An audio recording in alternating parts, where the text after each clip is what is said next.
First of all, I just think this is a wonderful, thoughtful piece that you're putting together. I love the concept of enoughness, and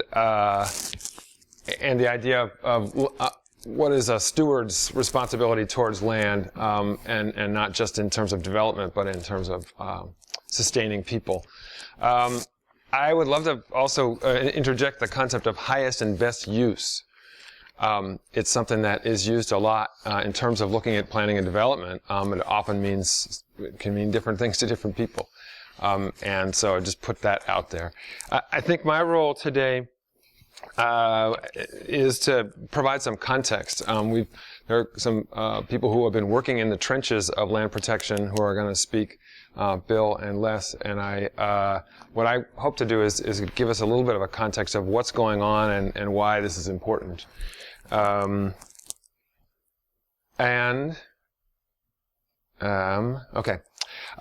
First of all, I just want to get a sense a little bit of you guys. How many people here live in Baltimore County? Some in the city? Okay. Anybody here a full or part-time farmer?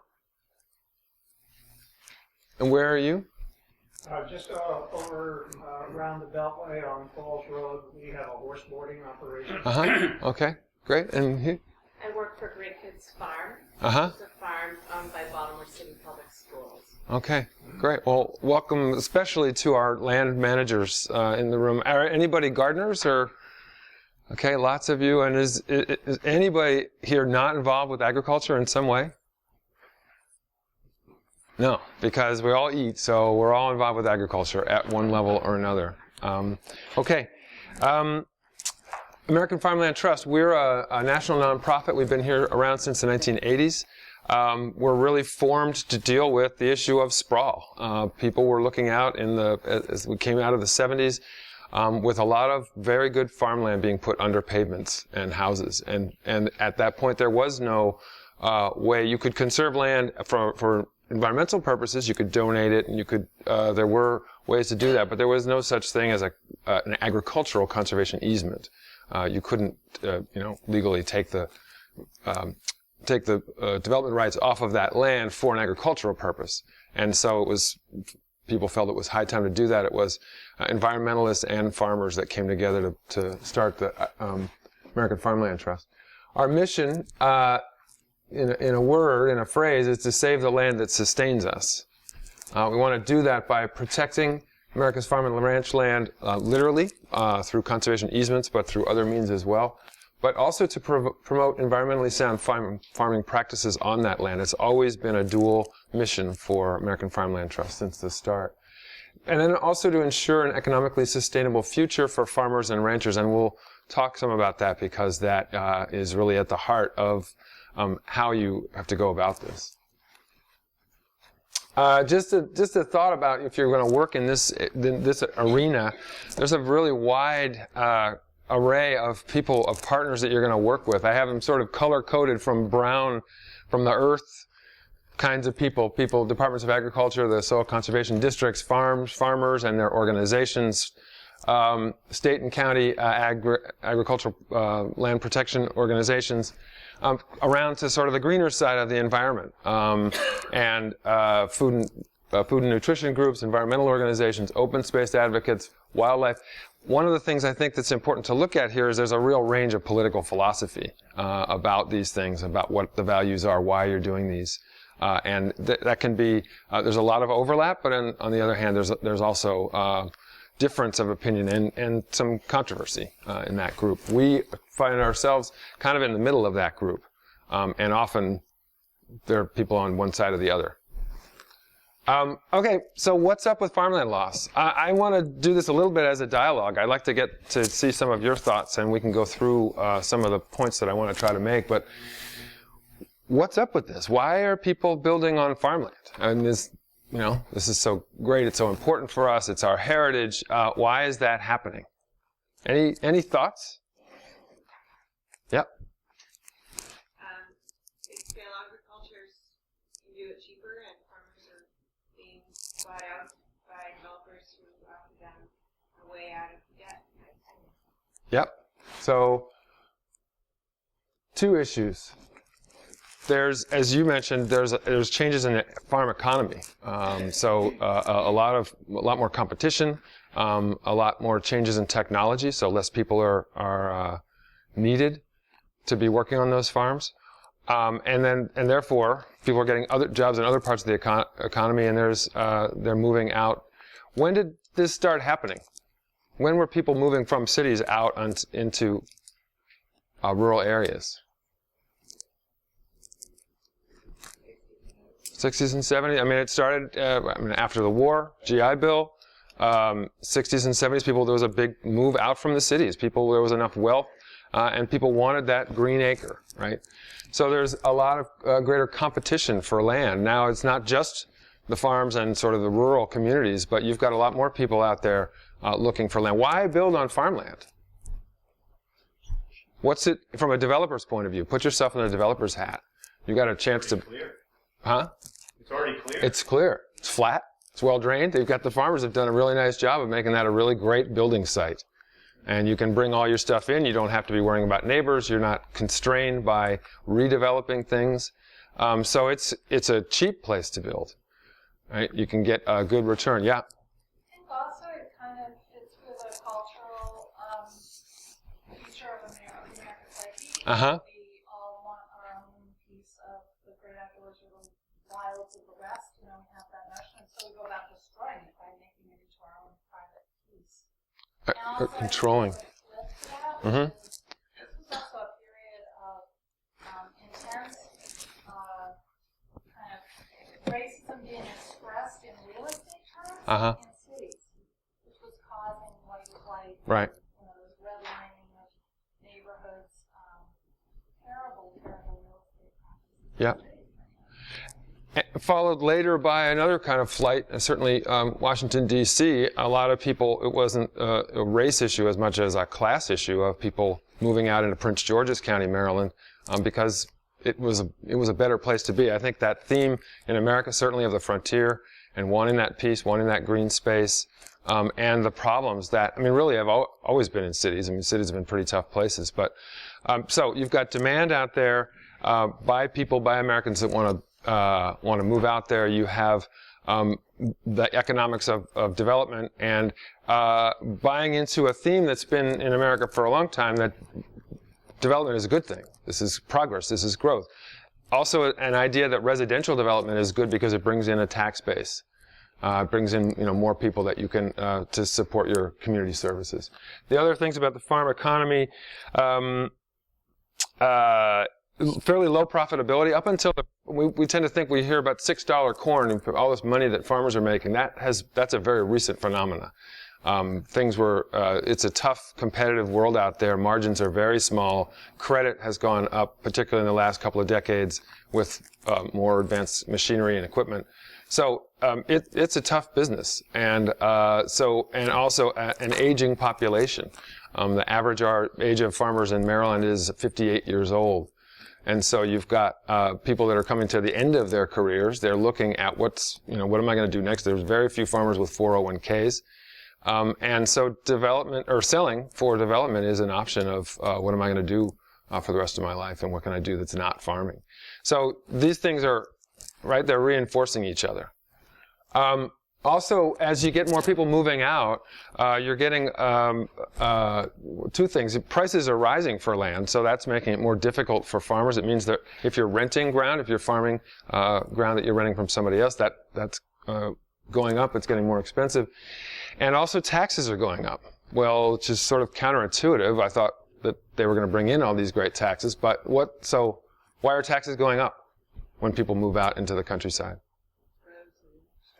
Right, services. Okay, so then now we're in a cycle that's kind of feeding itself. The other thing is there's a real social political change that's going on when you're getting people coming out that are not from the rural area. They like it, they want to look at it, but they're not used to it. They've got perhaps more time to do things at night, like go to meetings and get elected to boards and things like that.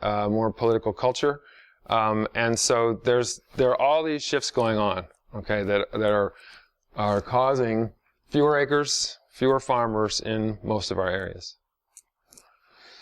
that's sort of what it looks like. This is actually old. This is from 2000, so it would be a little bit more light. But when you look at the Earth from the sky, that's what you see. And obviously, you can see us over on the eastern coast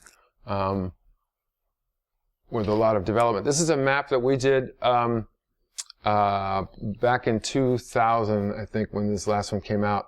And we want to do a new one. But green is highly productive farmland. Red is highly productive farmland under development pressure. So one thing I think that's instructive here is you see along the east coast, the west coast, you've got some great soils, some really good farming areas, but lots of people, lots of pressure.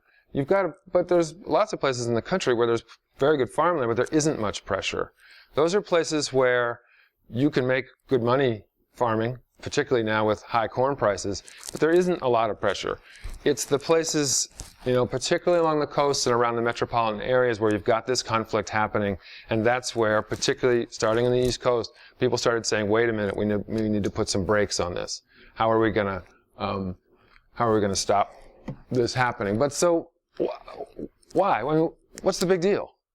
Right? People want to move, they can move, we got better equipment, we can grow more food. Why save farmland?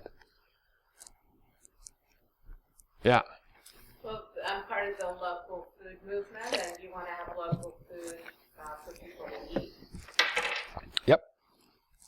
That's one thing. You're growing food right here. What are other things? What are other values out there about farmland that we ought to be thinking about a public policy response to this? Besides breaking the podium. Yeah. Well, all sorts of different environmental consequences of changing from vegetated land to hard surface land. Whether it's roads or pavement. Yeah. So there's environmental changes going on. Okay. Other thoughts? You got local food. You've got environment. Farms provide an environment for us. Other things? What about the economy? You've got, when you've got a vibrant farm economy, you have a lot of different things going on. You've got not just the farming and the sale of products, but there's labor being hired. There are people who are living around there to provide that labor. You're selling equipment. You've got banks. You've got a really robust and a pretty diverse economy, and very different from other parts of the economy that are more commercially based. They may be manufacturing. We've seen what's been happening to that. You're providing something that is resource-based. It's more local. That money is staying more in the economy, in the local economy. Healthy foods, certainly. There's a lot about rural heritage and culture. I mean, we like this. It's partly why people want to move out there. But particularly in this area where you've got the Civil War, the Revolutionary War, there's a lot of historical interest. There are a lot of values out there. And then the environmental services. This one's a little bit, can be a little, people are sometimes of two minds about farms and the environment. Any thoughts about that? I mean, you've said that these are, when you look at managing land that's open versus managing land that's got impervious surface or pavement on it. But there's people who think farmers are the problem here in terms of the environment. Yeah. I think that there's always that double set of standards. You get people who are from urban areas who move out into those areas and think that farmers are problematic because it messes up their property values. But I think the one thing, areas like green acres, people forget about small farming and large farming. What is a farm, per se? You can keep, 5,000, 10,000 acres in quote-unquote farmland, but is that really farming? And what are the environmental consequences of it when you're growing monocropping or commodity crops primarily, as opposed to a smaller set of farming where you have many different aspects? It's a closed circuit. It is community farming, and it is the thing that rebuilds those local food economies in those local towns that we're talking about. You often find more awareness and stewardship of that land because it's very close. You're touching it, your family's touching it, as opposed to all machinery. So it's very important for that land to be environmentally responsible and to rebuild itself and to have good soil quality. So they're very two different mindsets of farming, and so I think we need to be mindful of what do we consider farming. Okay. Yeah. Clearly, I mean, agriculture is the largest user of land. Forests is the biggest land use in the Chesapeake Bay watershed. But in terms of managed land, farms are the biggest. And part of farming is using nutrients. Nutrients are a good thing. We all need nutrients. That's, it's been on the side of your cereal box since I was a kid. This is a good thing. However, in over quantity, it causes problems. Yeah. Well, there's far more environmental impact from an acre of suburban development than there is from an acre of farmland. I mean, we just watch I do a lot of work with Chesapeake Bay Foundation and Maryland Master Gardeners. If we just watch the environmental practices of my neighbors who pile the fertilizer on, the pesticides on, farmers are much more informed about how to do that responsibly than the average homeowner. Yep. And then you get all the other negative impacts of population and the pressures it puts on the and particularly the hydrology. I mean, that's a big piece. You've really changed how water flows. That's one thing that farms.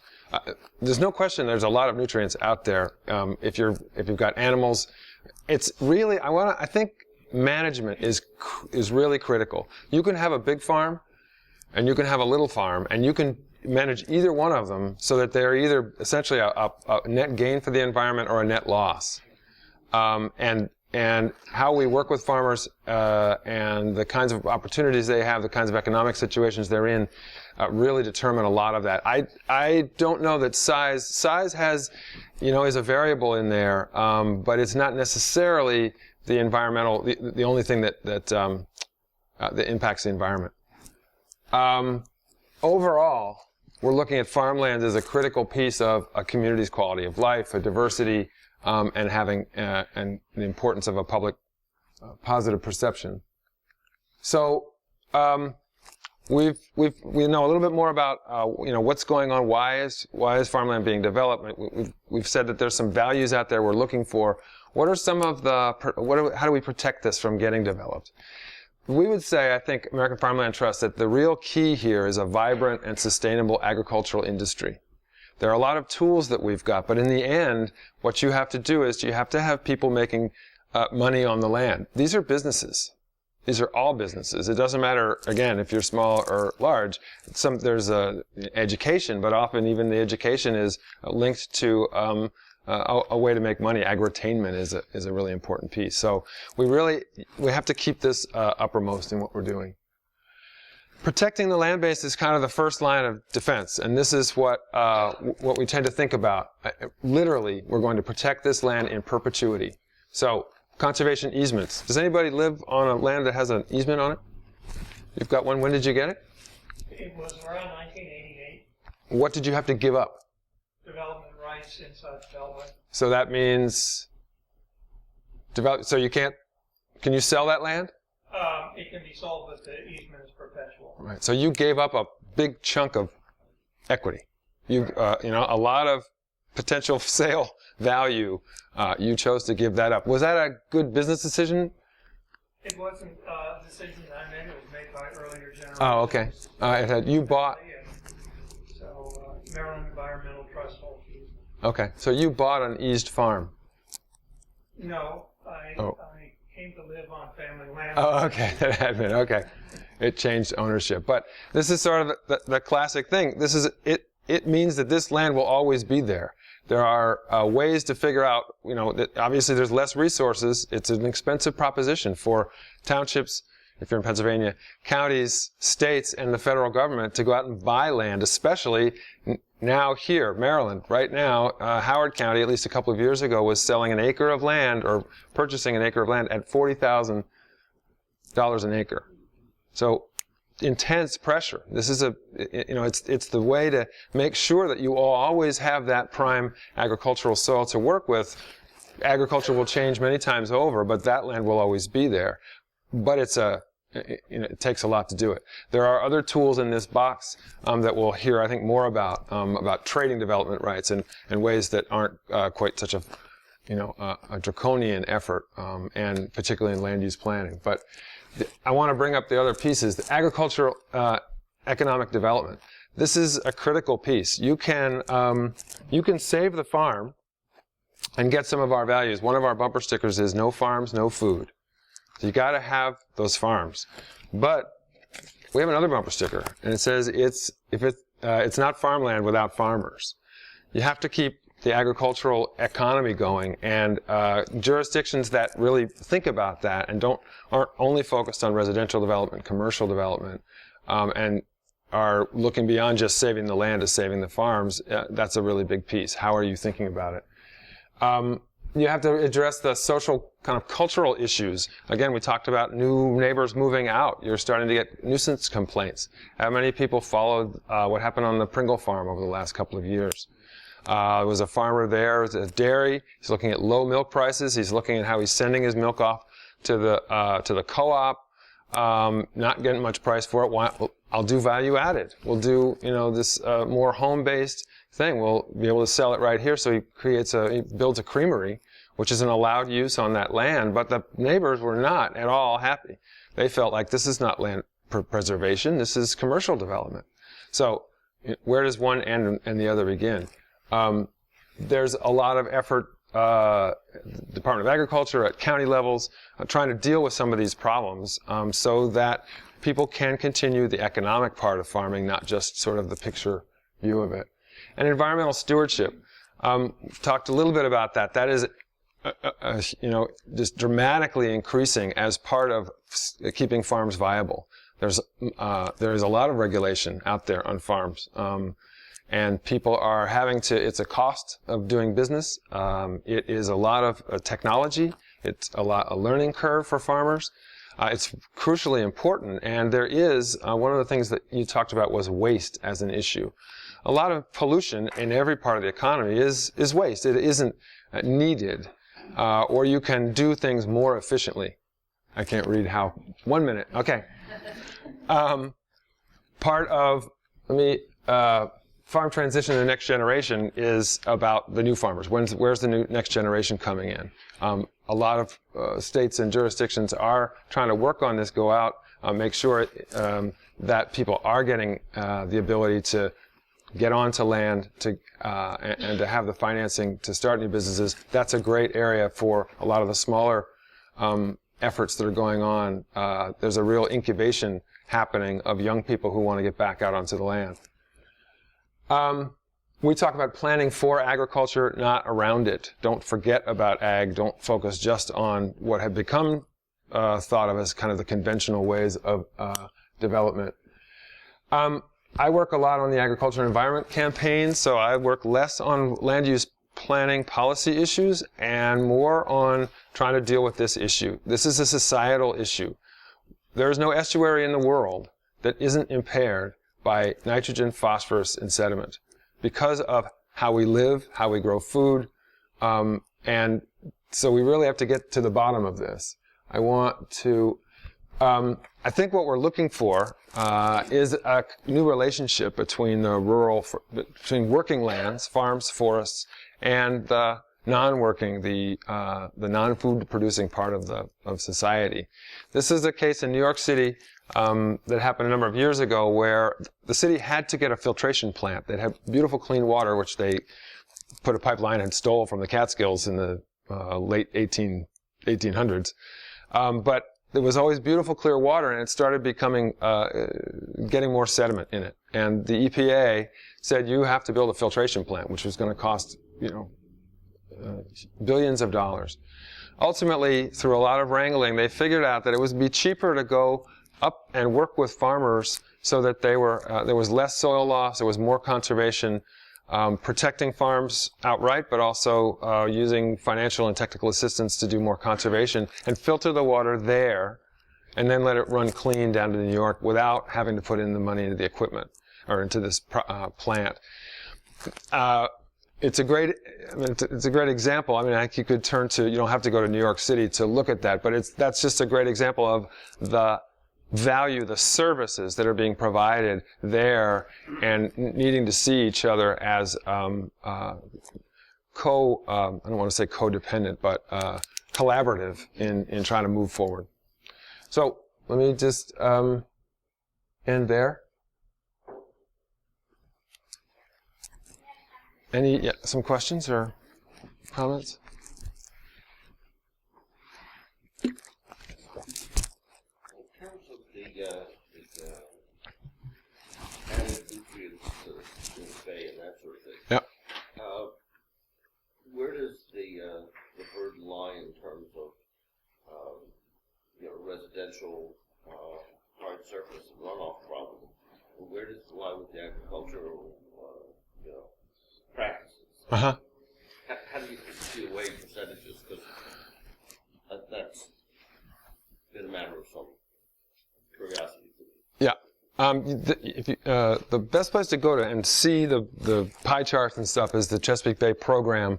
If you Google that, you can find some of those charts. Agriculture is the largest contributor of nitrogen and phosphorus, and it runs about neck and neck with for sediment. Those are the three things that are really being looked at in terms of the Chesapeake Bay. Those two nutrients and sediment. So agriculture, because it's such a large user of land, contributes about 37. Numbers change a little bit, around 40% of nitrogen. The other sectors tend to get split up. So you look at water treatment plants and you look at just urban land as separate. They actually add up to over 30%.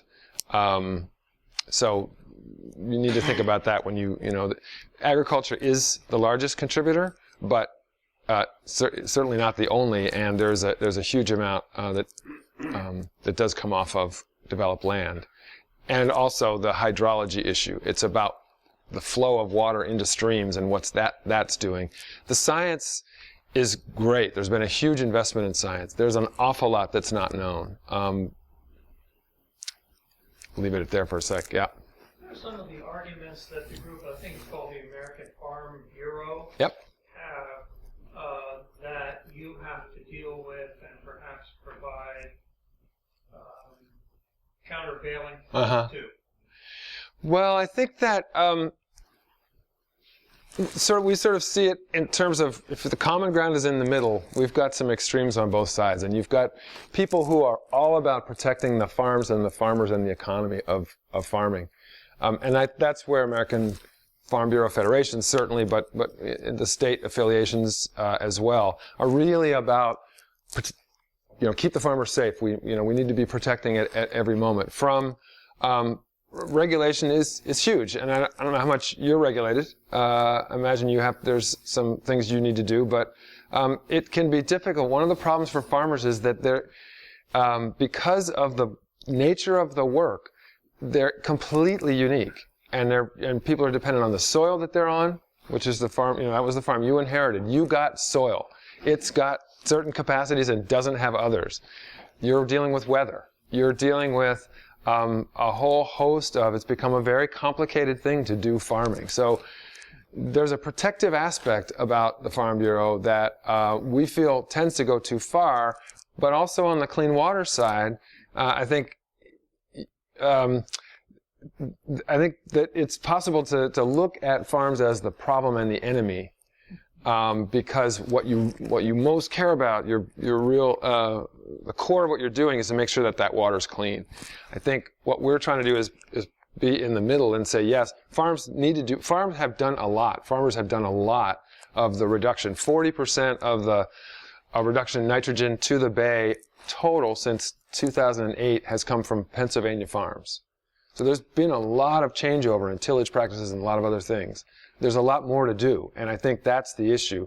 How do you say what you've done is great, but it's not enough? But then how do you get people to do that? Are you going to do it more through carrots or more through sticks?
Thank you, Chris.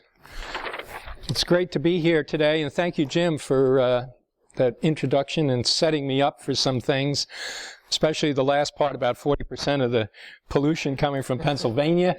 Mount Joy Township is in Pennsylvania, and that's our township municipal building.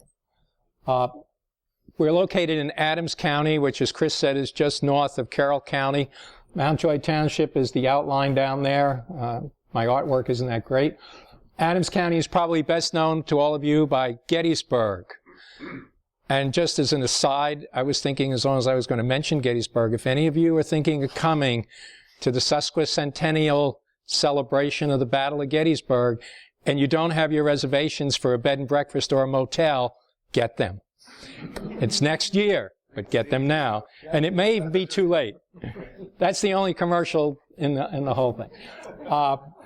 But we're located here, Adams County, and I'll just give you a quick sketch of the government in Pennsylvania, because it's quite different from Maryland. And Jim mentioned about people coming up and coming into the rural area. We have a lot of residents in lower Pennsylvania and Adams County that come from Maryland. And one of the things that we heard at our board meetings was, well, we didn't do things like that in Maryland, and why don't we do it this way? Well, because government in Pennsylvania is totally different. You're based on the county. We have counties. This is the county, and we have 3 commissioners, county commissioners, and they're an arm of the state, the Commonwealth. The real power in Pennsylvania is at the township level. There are 21 townships in Adams County and 13 boroughs. They're all different. They're all municipalities. They're all self-contained. For our discussion this morning, and I'll show you another map of the zoning, we have to have all the zoning in all those townships, not in the boroughs necessarily, but in the townships. My township, Mount Joy Township, was a board of, had a supervisory board of 5 supervisors. Boards can either be 3 supervisors or 5. 5 is better than 3, but lots of them are only 3. The township controls a subdivision and land ordinances. We control taxes. They tax you, as well as the school boards. In Maryland, you have one great big tax bill, I understand. In Pennsylvania, that tax bill is divided out in many different things: township, county, school board. Each taxes at a different rate and is independent. So the school board taxes just constantly go up. One of the things that Jim touched on was new residents coming in. Schools need to be built. Schools need to be expanded. The school board increases the taxes. There have been people who have moved to Pennsylvania and then moved back to Maryland when they discovered how much tax they pay in Pennsylvania versus what they were paying in Maryland. So it's interesting. I highlighted 3 zoning areas in the township, and all the colors on there are different zoning. We have to have industrial zoning, commercial zoning, residential zoning, agricultural zoning in all of the townships in the county. So you have a patchwork of zoning. This is Mount Joy, and this area here is our main road. If you come to Gettysburg, you come up Route 90, come up 140 to 97. This is Route 97, the Baltimore Pike, going toward Gettysburg. Gettysburg is up here and going down this way to Maryland. So that would be our commercial. But for our interest today, we're interested in the single-family residential 1 area. And where I live up here in that yellow spot here is single-family resident 2. And that's a separate community altogether that's zoned differently. Then we have rural residential, RR, and the agricultural conservation area. And so the very light area is all the rural residential, and then the buff-colored areas are the agricultural conservation areas. And that's important. And one of the things that we did, and that Jim mentioned, was, that land is economic. And as we heard the gentleman back there, he gave up his development rights, or someone did years ago, inside the Beltway, which I thought to myself, wow, that was an expensive proposition. But we have people coming to the subdivision land meetings and the comprehensive planning meetings, which then led to changes in the zoning in the township, and they point fingers at you and say, you're not telling me what I'm doing with my land. It's my land. Or this is my retirement that I'm standing on, and you're not taking it away from me. Well, the law says that we have to do these things. So it becomes very controversial, and the meetings sometimes get very heated out there in that regard. But what did we do? We had these initiatives because we realized that we were we're going back 10 years, so about 2002. We were under a great deal of pressure from developers. And so we decided, the 5 supervisors decided, along with our county folks in the agricultural preservation area, that we would do these things. We changed the zoning to have agricultural conservation, etc. We put in a zoning provision for conservation by design, which meant that if you had an area of 50 acres, you could concentrate the development on part of that land and leave most of it undeveloped. And what we had done there is we required that a homeowners association be formed, and that they would own and control the undeveloped land. They could farm it, they could leave it as open space. One of the interesting things about Adams County is that we don't have any water flowing into the county in the form of a river or a great big tributary. So all the water that we have in the county comes from rain. And so we're very concerned at the county level, and then hopefully at all the township levels, that we have a lot of open space. So conservation by design was one way to do that. The other is the transfer of development rights, which we'll get into in a little more detail. And finally, we developed at the township level a farmland preservation program. And we did that to protect this. There's your green acres in Mount Joy Township, and this is just a notional picture. There are many more pictures that I could show you like that. That's South Mountain in the background where General Lee came over to come to Gettysburg. And we needed to protect this land. And so we developed a farmland preservation program at the township level. The township supervisors were so dedicated and so interested in this that we went out on the limb under our own authority and indebted the township for $1 million to seed that program. Well, we had that kind of power to do that. And then we put another $2 million referendum on the ballot in 2006, and over 60% of the residents of the township voted for that. So we had another $2 million in reserve. And we preserved totally over 1,000 acres of land at the township level in Mount Joy Township. And we put up signs like that if the farmer wanted to have the sign on his or her property. And the people got the money, and many of them reinvested. And I was interested in the gentleman with the horse farm, because I visited one of the people that put her land into our Farmland Preservation program, and she reinvested all that money in her barns, in her fences, in her livestock, and everything else, and just improved the quality of her farm because we had this program. And that was going along very well. We leveraged that money with county money and state money so that we spent over $2 million plus with the $1 million that we had. So we learned that if you have money, you can get money. But getting that seed money is a problem. You know, we had to borrow to do that. Okay, switching now to focus on the transfer of development rights. I'm not going to read that to you. I hope that folks in the back of the room can see that, Angela. Yeah. Okay. Basically, what transfer of development rights means is that when you own land, you have development rights on it. If you own 50 acres of land and you have your house and your barns or just your house on that land, and say you use an acre, you have 49 acres of development land that you can then sell or subdivide or transfer those rights to something else if there's a program to do that. And that's called the sending area. The land that receives the development right is called the receiving area. So you need a sending area and you need a receiving area to do TDRs. You need two entities to do it. And you also need the law. And the Municipal Planning Code of Pennsylvania allows that. So why did we do it? Here's the three main reasons why we did it. And overarching that is the fact that we wanted to control, manage, and direct where this development pressure was going to go in the township. And number two was very important to us. We have one, well, actually have two. We have two sewer plants in Mount Joy Township.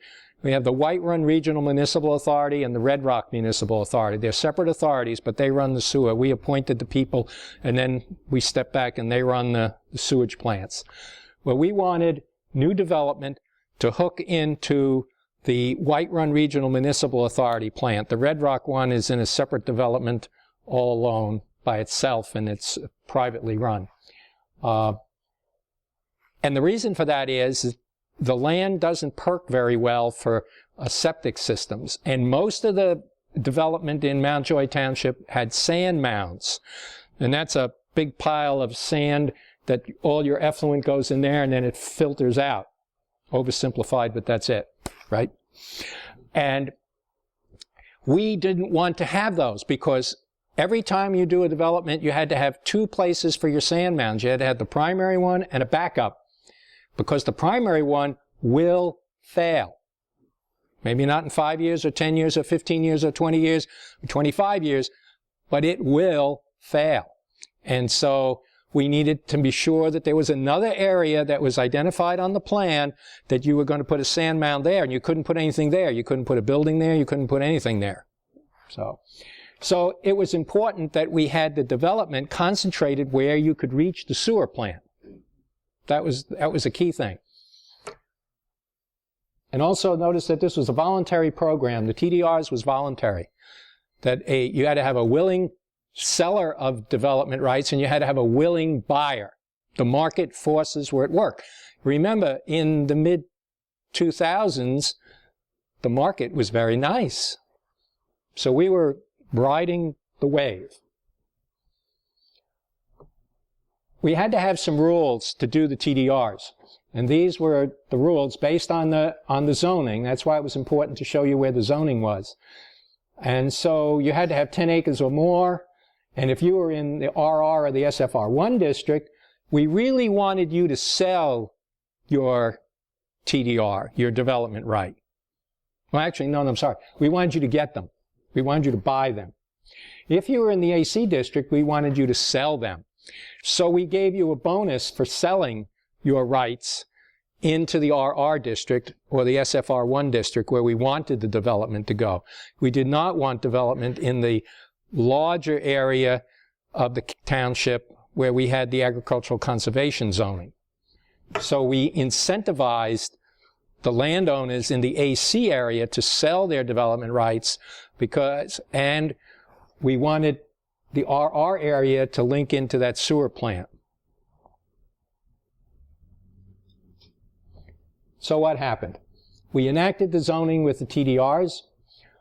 The landowners responded. They signed letters of intent to sell their TDRs to the developers. The developers were willing to buy those TDRs. Notice the township set up the program by the zoning and the parameters, but it took a willing developer to buy and a willing seller to sell. We even had landowners in the AC area, in the RR area, want to change their land, if they had a larger piece of land, to AC so they could get the bonus to sell their TDRs. So the market was really working, and we were surprised at that. We were talking about 500 homes, and we had several developers, and we had the developers working together. With township, we called them together, and we had them doing things so that this development and that development were all going to work together. They were going to put in a common sewer line to get to the sewer plant. They were going to fund that. That's how things were working. It was really, we thought it was going good. And then the housing bubble burst, okay? The letters of intent were canceled.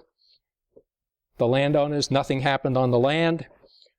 The zoning changes were, we didn't enact any of those, that the people wanted to have their zoning changed. The developers finally withdrew from the township, and so the people that owned the land that was going to be developed, it has not been developed to this date. And there were newly elected supervisors who revoked the TDR zoning. So we went full circle. We went from a great thing to now nothing. And as far as the Farmland Preservation Program is concerned, the new Board of Supervisors says that they support the Farmland Preservation Program, however, they're not funding it. So that's boots on the ground there. And so that's a quick story of Mount Joy Township's experience with TDRs, but with the whole symbiotic relationship of the conservation by design, the Farmland Preservation Program, and the TDRs in order to protect and preserve our land. Any questions? I thank you very much for your presentation. Do you think that if you had done more community outreach or community education, some of the reversals wouldn't have happened? No. I think the whole thing was market driven. It was driven by the fact that we had told the folks how it was going to work. Then the developers were there at the same time saying, you know, I'm willing to buy your TDRs. Here's money. Here's a letter of intent. And we had a farmer who had a large section of land who was going to absorb most of those, and we had charts. I mean, we had beautiful diagrams of how this development was going to look and everything, and they had progressed that far. I mean, the developer had spent quite a bit of money on this effort, and the others did too, and when the market changed. So I believe it was totally market driven as to what happened. My question was, it sounds like two things happened. The market disintegrated, or the mechanism you created.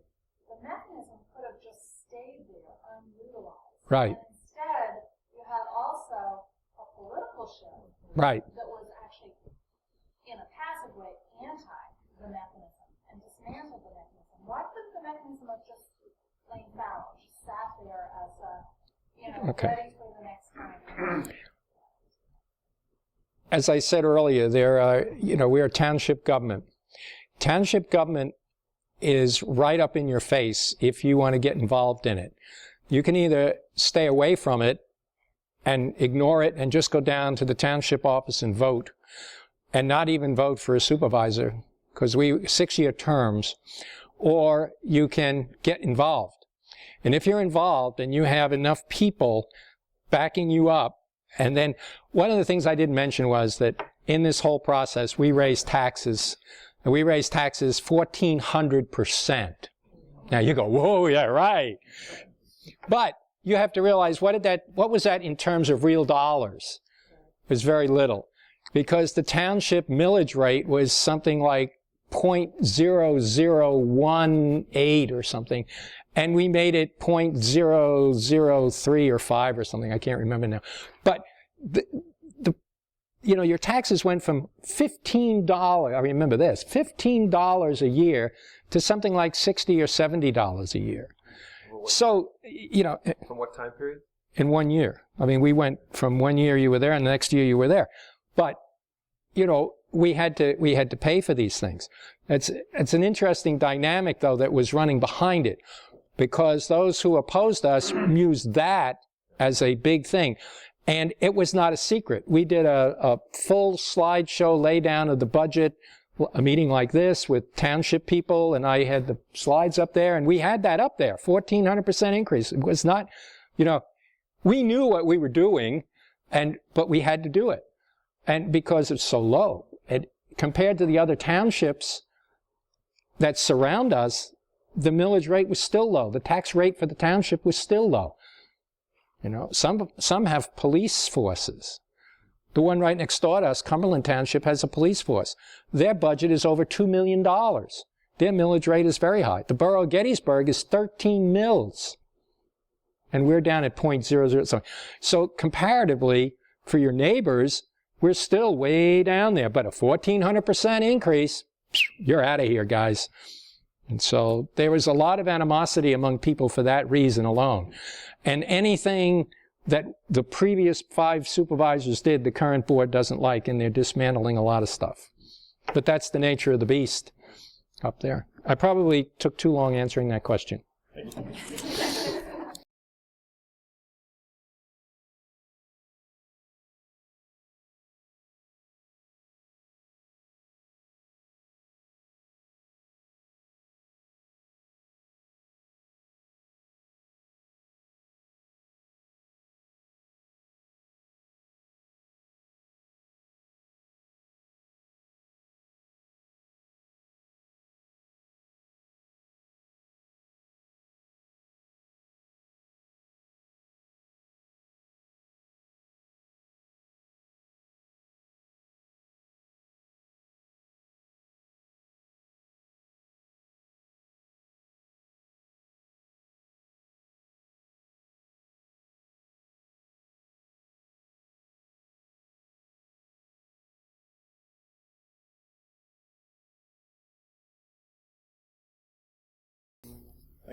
Thank you, Chris.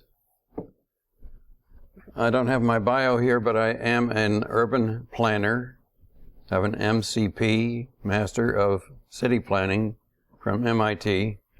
I came to Baltimore in '52, so I am semi-native. And I have had a long experience in Baltimore County. So I'm going to be talking about county government. This is where the stuff hits the road, as they say. It is critical that local government be conversant with what is going on in the larger world, which Jim presented to us, and then more particularly some of what Bill talked about. So I'm a practitioner of functional land use. I was director of planning in Baltimore County for a couple of years. I started, as I say, in the early 50s as a junior planner and grew up through the ranks to become subsequently the major planner of the county. I often like to say that all of the good things that happen in Baltimore County, I am responsible for. All the bad things that happen in Baltimore County, I am not responsible for. So those of you who raised your hands, because you live or operate in Baltimore County, have at it. In a group discussion like this on food and faith, I have found that I have played a small role in ensuring that there likely will be room in a local jurisdiction, in this case Baltimore County, for the production of food. And I would like to share with you my story about what happened in the county. In the end result, we were very successful in putting issues on the table which became adopted by county elected officials, but the story is sort of wild and woolly. If I mention the fact that I have known people like Ted Agnew and Dale Anderson and Ted Venetoulis, for those of you who are local folk and can go back a little bit, you might pick up the name. Ted Agnew could have been president. He ended up not doing it because he was in cahoots with developers. Dale Anderson ended up in jail because cahoots work, except when they're found out. And within this context, we were able to recommend a whole series of proposals that dealt with the parts of the county that needed some talking to, some advice, some recommendations. The county is 600 square miles. It is unique in the fact that there are no separate incorporated towns or municipalities within the county. This is sort of unusual across the country. If I'm not mistaken, there may be one place like this in St. Louis area. So in a sense, we had a marvelous opportunity over a large area to pull together a few people around tables, talk about the prospects for improvements, for functional land use, and not have 20 or 30 people, as I'm sure Bill, who talked about in his county, how many different units had to be sitting at the table in order to find out what might be the good prospects for development to happen. We had the experience of 3 county commissioners early on when I got there who did rezoning at their whim. And of course, as I indicated, they were, many of them, beholden to interests that were not always antithetical to good development. Subsequently, the county did, under pressure because of excellent journalism by the Sun and other newspaper organizations, the county decided that it needed different governance arrangements, ended up with a county executive and county council arrangement. And in this case, the county council was set up across 7 different districts with 7 mayors, if you will, of these various districts. So that now we were bringing government closer to the folks. A very important issue.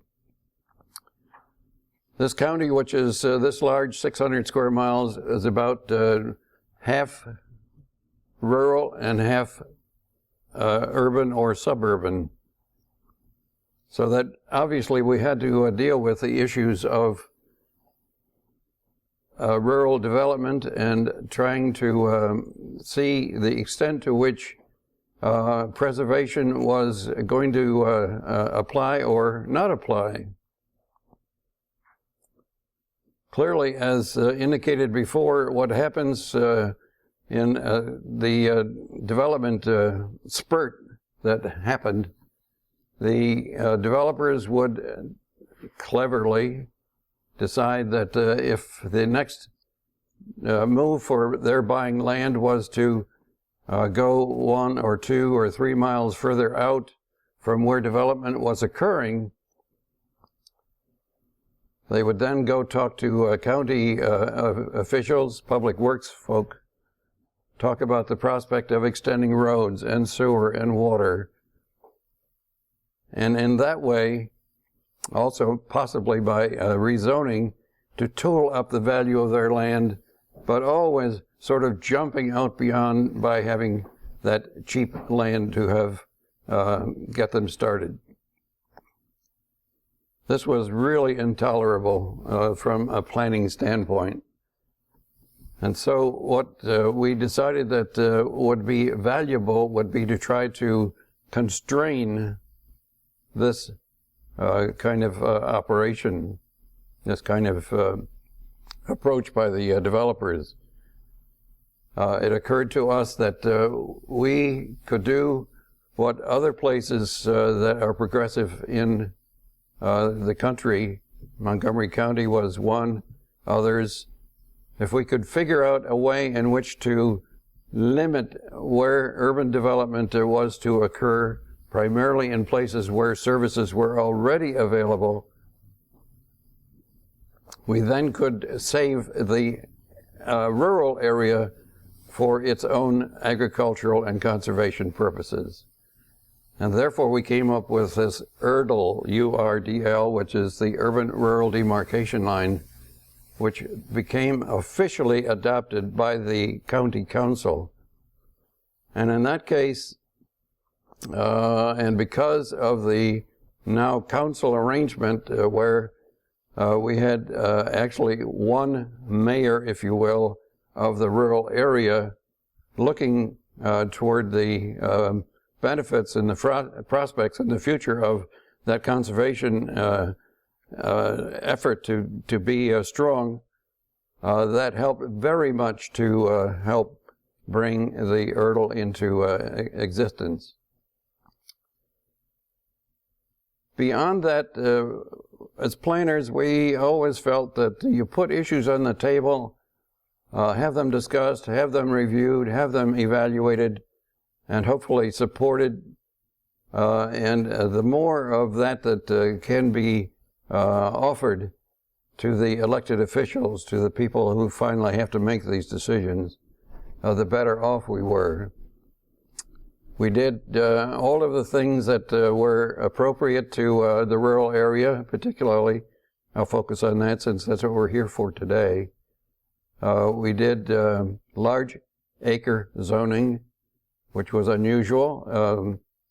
50 acres per house was the major agricultural zone that we developed. There were a number of other conservation zones that paired with this to make a combination to be applied in different places in the rural part of the county. We did because there was earlier zoning that had all of the county zoned for 1 acre, a house on an individual acre. We down-zoned in that sense, so that much of the county ended up with its 50 acre per house or less, or agricultural zoning. And we were a major early entrant into the program for conservation easements. The state had a program of offering the buying of development rights, as the gentleman there was talking about, and the county jumped in enthusiastically. And because the people in the upper part of the county there were not too many residents, but they appreciated this kind of green space and open space, were sympathetic to the easement cause. And if, I don't know how many of you got the literature that was sent to me, but Baltimore County has something like 22,000 acres in the conservation easement program. It means, yes, there was a fair amount of money by the state and the local government to put into that program to help to secure this program. But you'll notice, I don't know how many of you got this document to identify how much green space now is secured for the conservation program. And I must confess that the production of the urban-rural demarcation line was a critical part in highlighting the fact that one should not countenance developers jumping that line to go further into the county, into the rural areas to expand or to sprawl over the rural part of the county. A corollary to this is, of course, to invite development to occur in the urban parts. So it wasn't a matter just of preserving the spaces further out from the city center, but to bring people into the areas where infrastructure already was there and strong and available. And so we, in most cases, increased density for town areas, for communities, when not always were they excited about it, but I think they accepted the challenge that this was the way to go. Typically also it's clear that in the developers' initial interest in jumping out into the rural areas, there would be what were spaces that were left behind that were more expensive that developers would prefer not to buy.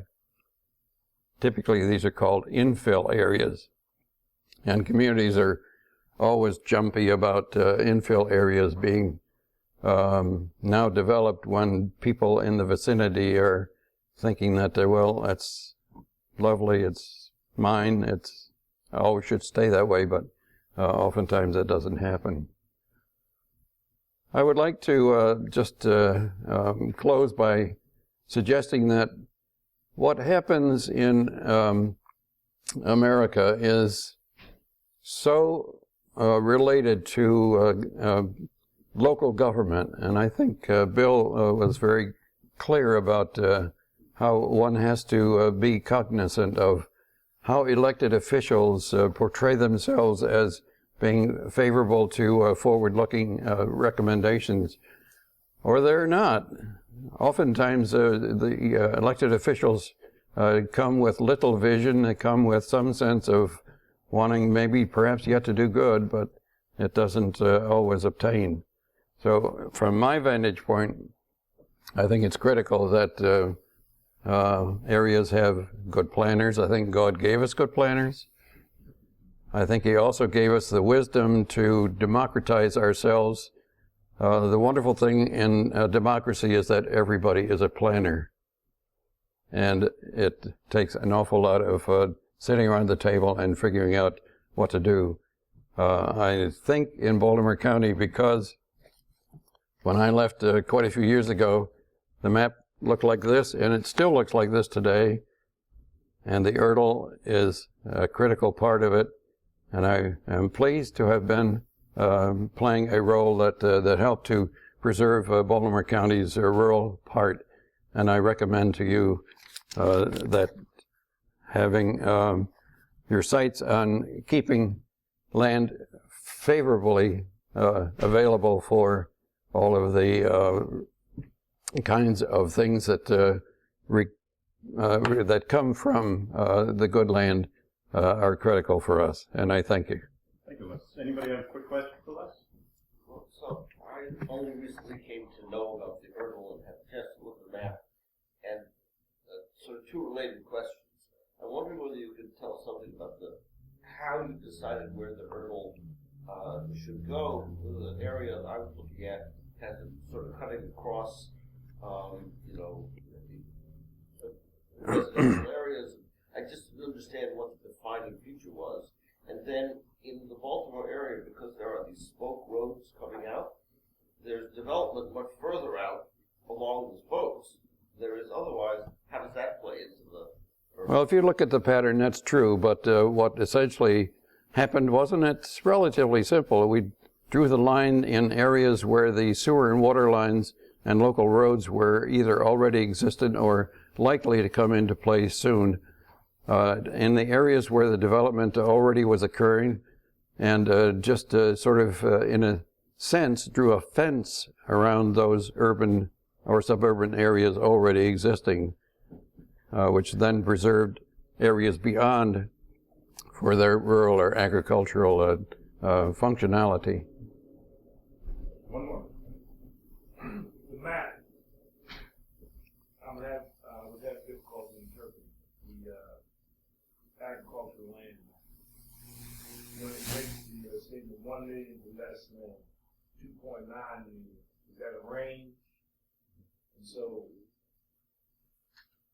it says the area of agricultural land converted to developed land. And then it has 1 million to less than 2.9 million for the first one. It's a different amount. Yeah.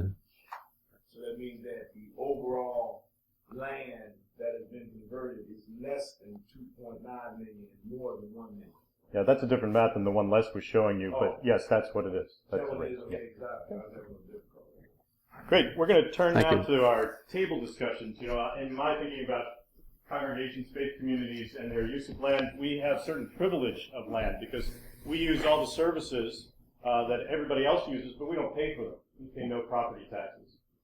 We also use quite a bit of land. There are a lot of churches, a lot of faith communities that use land. We also love development, in which one of our adjudicatory bodies doesn't look for where development is going to happen and then try and plan to put a church there. Divinity itself was anticipating development.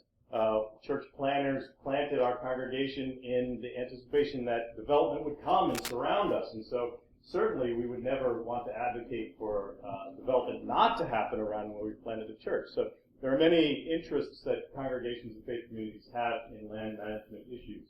I've given you some biblical texts to reflect on and talk about. And just to seed some questions, when you're reading the text from the Old Testament about what does it mean when God asks or commands his people to swarm across the land?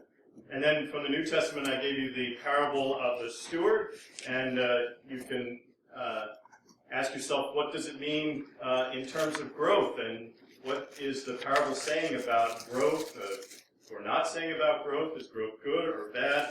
And then finally, how should faith communities be involved or not involved, or how are we involved in land use and land use issues, especially in our situation here in the county?